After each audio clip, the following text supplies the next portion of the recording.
নিরামিষ দিনে স্পেশাল কিছু বানাতে গেলে আমরা পনিরটাকেই চুজ করি, কিন্তু পনির আলু সেই একঘেয়েমি তরকারি কি সবসময় ভালো লাগে?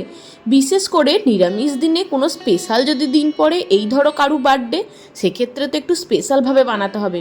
তাই আজকে বড় বড় করে একটু পনিরগুলো কেটে বানাচ্ছি আলু পনিরের দম। খেতে জাস্ট অপূর্ব হয় আর সম্পূর্ণ নিরামিষ। তাহলে রেসিপিটা পুরোটা আমার সঙ্গে দেখো। প্রথমেই কড়াইয়ের ওপর সর্ষের তেল গরম করে নিয়ে বড় বড় করে কেটে রাখা পনিরগুলোকে একটু হালকা করে ভেজে নিচ্ছি। দুই পিঠেই যখন হালকা একটু লাল লাল কালার ধরবে তখন পনিরগুলোকে ভেজে তুলে নেব। বিশেষ কিছু মশলা লাগে না, অথচ এই আলু পনিরের দমটা খেতে দুর্দান্ত ভালো হয়। দেখো, পনিরগুলো কিন্তু দুই পিঠেই হালকা লালচে লালচে করে ভাজা হয়ে গেছে। আর পনিরগুলো ভেজে তোমরা যদি গরম জল আর নুনের মধ্যে একটু চুবিয়ে রাখো না 10-5 মিনিট, তাহলে পনিরগুলো একদম নরম তুলতুলে হয়। পনির ভাজা তো হয়েই গেল, বাকি যে পনিরগুলো আছে একে একে সব পনিরগুলো ভেজে নিই। তারপর এই তেলের মধ্যেই আমরা বাকি রান্নাটা করে নেব। দেখতেই পেলে পনির কিন্তু সব ভাজা কমপ্লিট হয়ে গেছে। যে তেলটা আছে এই তেলের মধ্যেই প্রথমেই ফোড়ন দিয়ে দিয়েছি এলাচ আর লবঙ্গ। আমার কাছে বেশি গোটা গরম মশলা ছিল না, তাই এলাচ লবঙ্গ আর অল্প একটু জিরে আমি ফোড়ন দিয়ে দিয়েছি। তারপর একসাথে বেটে রাখা টমেটো, আদা আর কাঁচা লঙ্কার পেস্ট দিয়েছি। আদা টমেটো কাঁচা লঙ্কাটা দিয়ে খুব ভালোভাবে কিন্তু কষাতে হবে, কারণ টমেটো আর আদা দুটোরই একটা কাঁচা গন্ধ থাকে। মশলাটা ভালো করে কষিয়ে নিলে না কাঁচা গন্ধটা একদমই চলে যায়।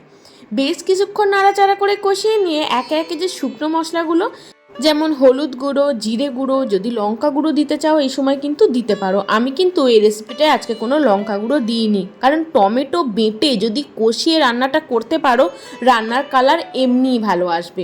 সব কিছু শুকনো মশলা দিয়ে বেশ কিছুক্ষণ নাড়াচাড়া করে নিয়েছি। দিয়ে দিচ্ছি 1 চামচ মতো নুন দেওয়ার পর সব কিছু আরও ভালোভাবে কষিয়ে নিচ্ছি। কষিয়ে নিয়ে মশলাটা যখন একদম তেল ছেড়ে দেবে আর কষা কষা লাল লাল হয়ে যাবে, তখন আমরা অ্যাড করব বড় বড় করে কেটে রাখা আলু।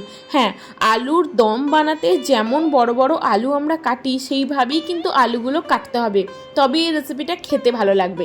আলুটা চাইলেই তোমরা আলাদা করে ভেজে তুলে রাখতে পারো যখন পনির ভাজা হয়েছে, কিন্তু আমি না আলাদা করে আর আলুটা ভাজলাম না। মশলার সাথে বেশ কিছুক্ষণ ঢাকা দিয়ে দিয়ে আলুটাকে কষিয়ে নেব, তাহলে আর আলুটাকে ভাজতে হবে না। কিছুক্ষণ মশলার সাথে নাড়াচাড়া করে নিয়েছি, মিনিট 10 মতো ঢাকা দিয়ে রেখেছিলাম। দেখতেই পাচ্ছ আলুটা একদম ভালোভাবে কষানো হয়ে গেছে আর মশলা থেকে কি সুন্দর তেল ছেড়ে দিয়েছে। এটাই হচ্ছে মেন ব্যাপার। ধৈর্য ধরে যে কোনো রান্না যদি মশলা কষানো যায় না, সেই রান্নার স্বাদ কিন্তু দ্বিগুণ হয়ে যায়। এবার আলুটা সেদ্ধ হওয়ার জন্য দিয়ে দিচ্ছি পরিমাণ মতো গরম জল। এখানে বড় কাপের 1 কাপ গরম জল দিয়ে দিলাম, দিয়ে ভালো করে মিশিয়ে নিচ্ছি। মোটামুটি মিনিট 10 মতো ঢাকা দিয়ে রাখবো, তাহলেই কিন্তু আলু সেদ্ধ হয়ে যাবে।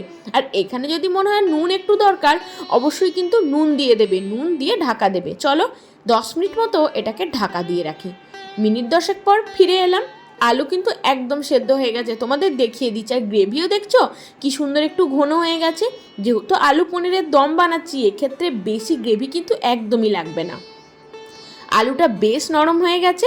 এবার দিয়ে দিচ্ছি ভাজা পনিরগুলো আমি না নুন জলে একটু ভিজিয়ে রেখেছিলাম, সেক্ষেত্রে পনিরের মধ্যে নুনটাও ঢুকে যায় আর পনিরগুলো দারুণ নরম হয়।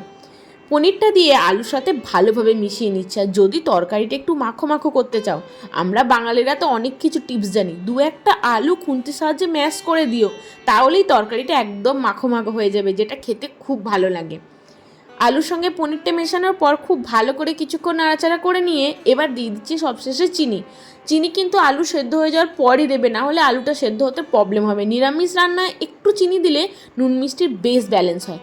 শেষে দিচ্ছি একটা ম্যাজিক মশলা।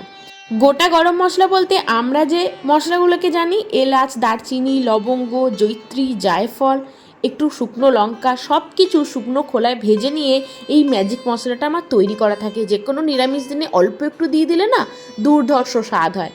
শেষে দিয়ে দিলাম ধনেপাতা কুচি। সব ভালো করে সব কিছু একবার মিশিয়ে নিচ্ছি।